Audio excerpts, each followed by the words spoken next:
बोलिए बांके बिहारी लाल की जय। द्वारिका में समस्त रानियां प्रसन्न हैं। कभी कोई रानी कुछ मांगती है तो भगवान ला करके देते हैं, और इतना ही नहीं, यदि रूठ जाए तो मनाते भी हैं। घरों में होता क्या है, बेचारी स्वयं रूठ जाएगी और जब देखेगी कि नहीं अब कोई मनाने आ रहा है तो स्वयं मान भी जाती।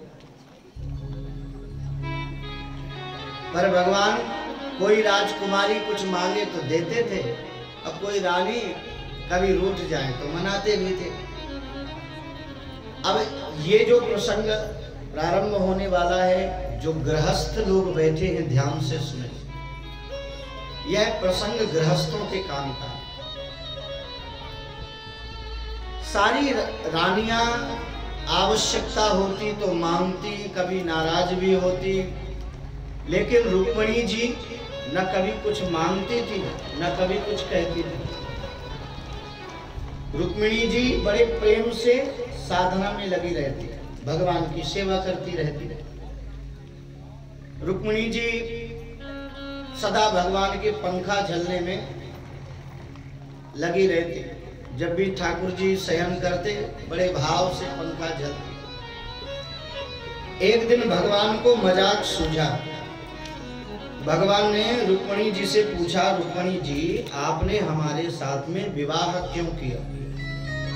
अब थोड़ा सोचो, पति पत्नी से कहे तूने मेरे साथ विवाह क्यों किया तो बेचारी क्या उत्तर देगी? रुक्मिणी जी कुछ नहीं बोली तो भगवान ही बोले, अच्छा आपने इसलिए विवाह किया होगा, राजभ्यो बिभ्यता शुभ्रू समुद्रम शरणागता। आपने सोचा होगा कि ये बहुत बलवान है, इसलिए आपने विवाह किया होगा। तो राजकुमारी जी हम ज्यादा बलवान नहीं हैं, जरासंध की वजह से तो हम समुद्र के किनारे रह रहे हैं। अब भगवान बार बार कहते जा रहे थे, रुक्मिणी जी को देखते जा रहे थे, क्रोध आया कि नहीं आया? जब रात कुछ नहीं बोली रुक्मिणी जी तो भगवान बोले आपने इसलिए विवाह किया होगा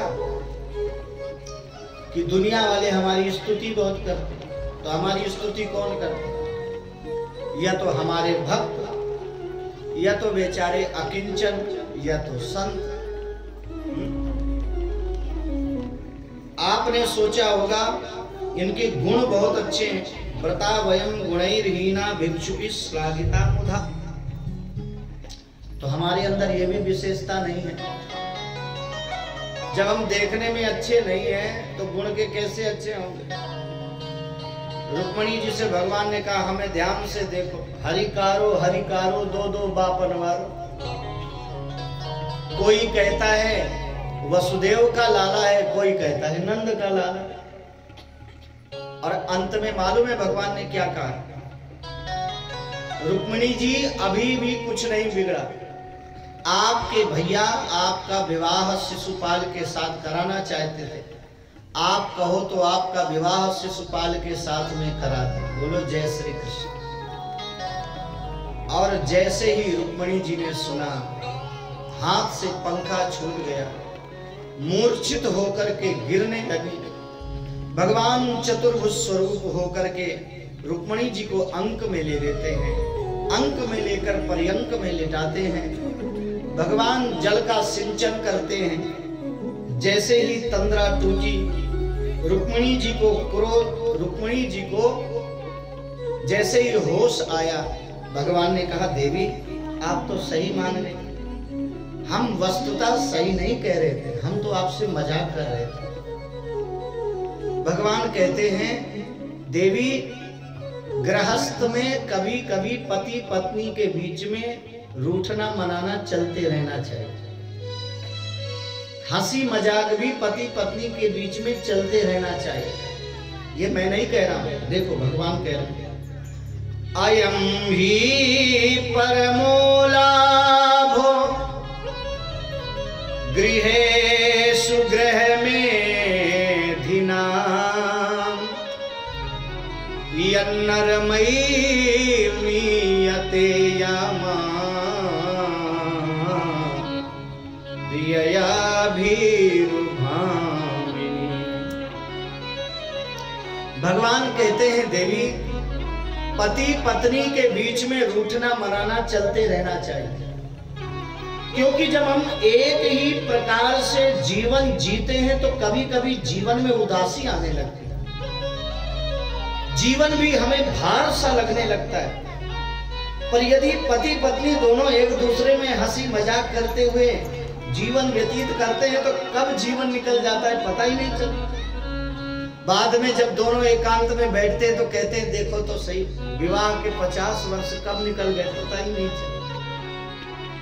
तो पति पत्नी के बीच में थोड़ा रूठना मनाना चलते रहना चाहिए। अब देखो, आज ही कथा सुन करके जाना तो रूठ करके नहीं बैठ जाना कि महाराज जी कह रहे थे, है कि नहीं? हाँ, जो आज ही कथा सुन करके जाओ और रूठ करके बैठ जाओ महाराज जी कह रहे थे। और एक बात का हमेशा ध्यान देना चाहिए, जब पति पत्नी का झगड़ा हो तो किसी तीसरे को बीच में प्रवेश न करने।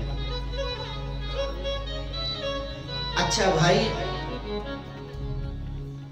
लड़ाई आप दोनों की हुई है, लेकिन तीसरे पक्ष ने आपका क्या बिगाड़ा? लेकिन महाराज होता क्या, गालियां सबसे पहले तीसरे पक्ष को ही पड़ती। पति कहेगा मुझे मालूम है कि तेरा बाप कैसा है, मुझे मालूम है तेरी माँ कैसी है। लाइट गई?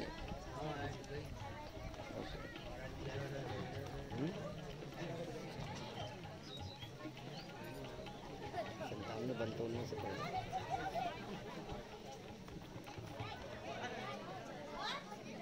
जब लंताइट जाए तो 15 संगम तक समय